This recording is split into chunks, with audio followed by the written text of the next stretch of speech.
Hello student, good evening. मैं doctor Surendra Kumar. आज हम लोग एंटोनियो ग्रैम्शी टॉपिक पर चर्चा करेंगे कि एंटोनियो ग्रैम्शी है क्या और इसे किस तरह के प्रश्न परीक्षा में पूछे जाएंगे उसके बारे में मैं आपको बताता हूं। तो उससे प्रश्न जो पूछे जाते हैं वह है नागरिक समाज पर ग्रैम्शी की अवधारणा का परीक्षण कीजिए। नागरिक समाज पर ग्रैम्शी की अवधारणा का परीक्षण कीजिए। तो मैं आप लोगों को एंटोनियो ग्रैम्शी के बारे में बताता हूं कि इनका जन्म 1891 ईस्वी में, एंटोनियो ग्रैम्शी का जन्म 1891 ईस्वी में सार्डिना कहां है? इटली में है। और इनकी मृत्यु कहां हुई थी? 1937 ईस्वी में आपको जेल में ही इनकी मृत्यु हो गई थी। इटली में ही इनकी मृत्यु हुई थी। तो चलिए अब हम लोग इनके ऊपर पूरा इनकी जीवनी के बारे में थोड़ा सा देखते हैं और उसके बाद तब हम लोग नागरिक समाज पर विस्तार पूर्वक चर्चा करते हैं। तो चलिए हम लोग देखते हैं इनका जो जन्म हुआ था वह गरीब परिवार में हुआ था। कहां हुआ था? एक गरीब परिवार में हुआ था। चूंकि जहां इनका जन्म हुआ था उस स्थान का नाम सार्डिना, उस स्थान का नाम क्या था? सार्डिना, जो इटली में था और बहुत ही निर्धन क्षेत्र था। और निर्धनों में भी निर्धन अगर कहा जाए तो कोई अतिशयोक्ति नहीं होगी। ठीक है। इनके कुछ जो पुस्तक थे आप लोग नोट कर लीजिए। मॉडर्न प्रिजन नोटबुक, ये दो पुस्तक थे और ये इन पुस्तकों पर राजनीतिक, ऐतिहासिक, सांस्कृतिक तथा दर्शन का प्रभाव इसके ऊपर बहुत था। ये दोनों पुस्तक, कौन सा पुस्तक? मॉडर्न प्रिंस और प्रिजन नोटबुक में। ठीक है। ग्राम्शी का विचार जो था रूढ़िगत मार्क्सवादी सोच से हटकर था, मार्क्सवादी विचार से हटकर था। ग्राम्शी तो सर्वहारा वर्ग द्वारा अन्य वर्गों के साथ समझौते द्वारा पूंजीवादी शासक के हटाने पर के पक्ष लेते थे। ठीक है। क्या करते थे वह? सर्वहारा वर्गों के साथ समझौता द्वारा पूंजीवादी शासक के हटाने का पक्ष लेते थे। ठीक है। ग्राम्शी कहता था कि उसमें बुद्धिजीवियों की भूमिका का अहम होती है। ग्राम्शी का मानना था कि उसमें बुद्धिजीवियों की भूमिका अहम होती है। और ग्राम्शी के जो आपको उनका जो मानना था कि उसमें दो प्रकार के बुद्धिजीवी होते हैं। ग्राम्शी मानते थे कि बुद्धिजीवी जो होते हैं वह दो प्रकार के होते हैं। ग्राम्शी के अनुसार बुद्धिजीवी दो प्रकार के होते हैं। पहला जो बुद्धिजीवी होता है वह परंपरागत बुद्धिजीवी होता है। पहला बुद्धिजीवी कौन होता है? परंपरागत बुद्धिजीवी होता है। और दूसरा बुद्धिजीवी जो होता है वह जैविक बुद्धिजीवी होता है। दूसरा क्या? पहला क्या होता है? परंपरागत होता है और दूसरा क्या होता है? जैविक बुद्धिजीवी होता है। परंपरागत बुद्धिजीवी अपने आप को किसी भी वर्ग के साथ नहीं जोड़ते। परंपरागत जो बुद्धिजीवी होते हैं वे अपने आप को किसी भी वर्ग के साथ नहीं जोड़ते हैं। और दूसरा जो जैविक बुद्धिजीवी होते हैं शासकीय वर्ग से जुड़े होते हैं अथवा जनसाधारण से वे जुड़े हुए होते हैं। ग्राम्शी जो थे वे हीगेल के सिद्धांत तथा मार्क्स के विचार से काफी प्रभावित थे। ग्राम्शी जो था वह हीगेल और किसके? मार्क्स के सिद्धांत से काफी प्रभाव था, लेकिन उसमें परिवर्तन के आसार थे। वो परिवर्तन चाहता था कि जो हीगेल के डायलेक्टिकल मेथड थे और मार्क्स ने जो उसमें पालन किया उसमें वो परिवर्तन करके देखना चाहता है। फिर उसके बाद आपको कहता है ग्राम्शी जो है, ग्राम्शी ने द्वंद्ववाद के अर्थ को दो भागों में बांटा। हीगेल का जो था डायलेक्टिकल मेथड था वो उसको क्या किया? ये ग्राम्शी ने क्या किया कि उसको दो भागों में बांटा। कौन कौन से भागों में बांटा? उसने दो भागों में बांटा। पहला बांटा बुद्धिजीवियों तथा जनसाधारण में अंतःक्रिया। कौन कौन से भागा? बुद्धिजीवियों तथा जनसाधारण में अंतःक्रिया। सॉरी, तीन भागों में बांटा। मैंने दो भागों में यहां लिख दिया है, यह तीन भाग में, सॉरी ये तीन भाग में। ठीक है। बुद्धिजीवियों द्वारा जनसाधारण में अंतःक्रिया पहला हुआ। दूसरा हुआ ऐतिहासिक घटनाओं की वाद प्रतिवाद तथा समवाद के संदर्भ में व्याख्या। फिर मैं आपको बताता हूं कि ग्राम्शी ने द्वंद्ववाद के अर्थ को तीन भागों में बांटा, तीन भागों में बांटा। कौन कौन? पहला बांटा बुद्धिजीवियों तथा जनसाधारण में अंतःक्रिया। दूसरा उसने कहा कि ऐतिहासिक घटनाओं की वाद प्रतिवाद तथा समवाद के संदर्भ में व्याख्या किया। मैंने आपको मार्क्स के बारे में बताया था। मार्क्स ने कहा था डायलेक्टिकल मेथड का जो कहा था थीसिस, एंटीथीसिस, साइंथीसिस। जैसे उसने एक बीज लिया, एक बीज को मानता है तो बीज को वो कहता है थीसिस। बीज जो छोटा बीज किसी चीज का भी पौधा का बीज है वह बीज है, थीसिस है। पनपता है, डेवलप होता है, विकास करता है, वह क्या हो जाता है? एंटीथीसिस। क्या हो जाता है? प्रतिवाद हो जाता है। और वही जब पनपता है, उसमें फल लगता है, फिर उसमें बीज जो बनता है वो क्या हो जाता है? साइंथीसिस। Thesis, antithesis, synthesis. क्योंकि बीज में ही, वाद में ही आपको छिपा होता है समवाद। चूंकि एक बीज से हजारों बीज निकलते हैं और वही यहां मार्क्स ने डायलेक्टिकल मेथड के तहत समझाने का प्रयास किया। Thesis, antithesis, synthesis. वही चीज आपको ग्रैम्सी ने भी माना। तीसरा बताया ग्रैम्सी ने कि उप अधिरचना तथा अधिरचना के बीच संबंध। उसने बताया कि उप अधिरचना तथा अधिरचना के बीच संबंध। ठीक है, ये तीन बातें उसने बताई। ग्रैम्सी ने मार्क्स के ऐतिहासिक भौतिकवाद को समझने के लिए सांस्कृतिक तथा दार्शनिक कारकों की भूमिका पर बल दिया था। ग्रैम्सी ने मार्क्स में हीगल के आदर्शवाद तत्व को उभारने का प्रयास किया था और ग्रैम्सी ने भौतिक शक्तियों की अपेक्षा सचेतना को अधिक भाव दिया और आधार तथा अधिरचना के संबंधों को नई रोशनी को देखने का प्रयास किया। ठीक है, अब हम लोग चलते हैं, देखते हैं कि नागरिक समाज पर वह क्या कहता है। एंटोनियो ग्रैम्सी नागरिक समाज पर क्या कहता है। एंटोनियो ग्रैम्सी का मानना था कि all human being are philosopher, all human being are philosopher. उसने कहा कि सभी मनुष्य दार्शनिक है। उसने क्या कहा? कि सभी मनुष्य दार्शनिक है। ग्रैम्सी पर बेनिटो क्रोचे के विचारों का काफी प्रभाव पड़ा। क्रोचे का मानना था कि मनुष्य को धर्म की सहायता के बिना जीना चाहिए। क्रोचे ने क्या कहा?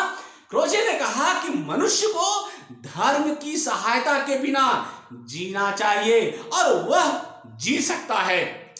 इन्हीं के विचारों से प्रभावित होकर ग्रैम्सी का मानना था कि हर क्रांति के पहले आलोचना, सांस्कृतिक प्रचार और कठोर परिश्रम से विचारों के प्रयास क्या होते हैं? प्रयास से लोगों की स्वार्थी मनोवृत्तियों को बदला जाना चाहिए, जिसकी वजह से वे अपनी आर्थिक और राजनीतिक समस्याओं का हल व्यक्तिगत स्तर पर निकलना चाहते हैं। ठीक है, ग्रैम्सी एक इतालवी मार्क्सवादी दार्शनिक और कम्युनिस्ट राजनीतिज्ञ थे। क्या थे वो? ग्रैम्सी एक इतालवी मार्क्सवादी दार्शनिक और कम्युनिस्ट राजनीतिज्ञ थे। उन्होंने राजनीतिक सिद्धांत, समाजशास्त्र और भाषा विज्ञान पर बहुत पुस्तकें लिखी। उन्होंने पारंपरिक मार्क्सवादी विचार के आर्थिक निर्धारण से तोड़ने का प्रयास किया और इसलिए उन्हें नव मार्क्सवादी भी माना जाता है। एंटोनियो ग्रैम्सी को क्या नव मार्क्सवादी भी माना जाता है। ग्रैम्सी ने अपनी पुस्तक प्रिजन नोटबुक्स जो 1971 ईस्वी में लिखा कि आधुनिक पूंजीवादी समाज की दृढ़ता का मुख्य कारण शासक वर्गों का प्राध्याय है, जो उसकी आध्यात्मिक और सांस्कृतिक सर्वोच्चता के व्यक्त होते हैं। ये वर्ग नागरिक समाज की संस्थाओं के माध्यम से लोगों की अपनी मूल्य प्रणाली का उद्देश्य हटा देता है, काट देता है। ठीक है, ग्रैम्सी ने प्रमुख रूप से पूंजीवादी समाज के संस्कृति में प्रमुख प्रभुत्व की रचना कैसे की? स्ट्रक्चर ऑफ डायमेंशन का पता लगाया। ग्रैम्सी के प्रमुख रूप से पूंजीवादी समाज की संस्कृति में प्रभुत्व की संरचना, स्ट्रक्चर ऑफ डायमेंशन का पता लगाया। उसने पूंजीवादी समाज की आधार अधिरचना को दो स्तरों में बांटा। कौन कौन से अधिरचना में बांटा? उसने बांटा आपको नागरिक समाज, पहला हो गया राजनीतिक समाज और दूसरा हो गया नागरिक समाज। उसने दो भागों में बांटा। ग्रैमसी ने पूंजीवादी समाज की अधिरचना को दो स्तरों में बताए। कौन कौन? राजनीतिक समाज और दूसरा नागरिक समाज। ठीक है, क्या उसने कहा? नागरिक समाज की ग्रैमसी ने क्या कहा? नागरिक समाज में अंतर किया। उसने क्या कहा? नागरिक समाज में अंतर बताया। क्या बताया आपको? राजनीतिक समाज और नागरिक समाज में उसने अंतर बताया।